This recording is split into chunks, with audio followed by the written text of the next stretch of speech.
Okay, here we've got a simplify quadratic fractions. Soon as I see anything simplify with quadratics, I'm just thinking factorise. So if I factorise both of these, what I'm expecting is a same term on the top and the bottom that I can just cancel out. So first of all, the top one, probably a little more complicated. I've got 3x squared. What I'm going to use is I'm going to use the split in the middle term. Oops, that wasn't great. And remember, the first step of this is to multiply that value of a by c. So what I've got is I'm looking for two numbers that multiply together to make 30. And then they add together to make that negative 17. Now, as soon as I see that negative 17, I realise that the two values have got to both be negative because two negatives make a positive. And looking at the factors of 30, 2 and 15 stick out. So I'm going to use -2, -15. That works perfectly. So now I'm just going to split the middle term.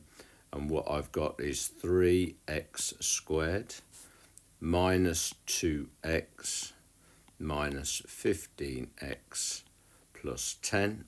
Remember, it doesn't matter which way round these -2 and -15 are. Then I physically split this.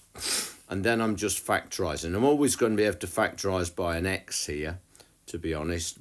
And there's no other factors of 3 and 2 other than 1. So I'm just taking x out. And x times 3x is 3x squared. X times -2 is -2x. I know that this bracket here is going to be exactly the same as the first. And then all I'm doing is looking at this and saying, well, what do I times 3 by to get -15? And that is -5. So what I've got, first of all, those two parts of the factorising are x and -5. That's one bracket. And then I've got 3x minus 2. So if I was to write that over here, I've got x minus 5, 3x minus 2. Now what I've got is I've got x squared minus 7x plus 10. Now, to be perfectly honest, this one's a lot easier. I'm just looking for the positive 10. Two terms together to make -7. So same as before, they've both got to be negative. And 2 and 5 makes 7. 2 times 5, 2 multiplied by 5 makes the 10. So I've got -2, -5. And so I can just write those straight down. X take 2, x take 5. As I thought, there's an x take 5 on the top and the bottom.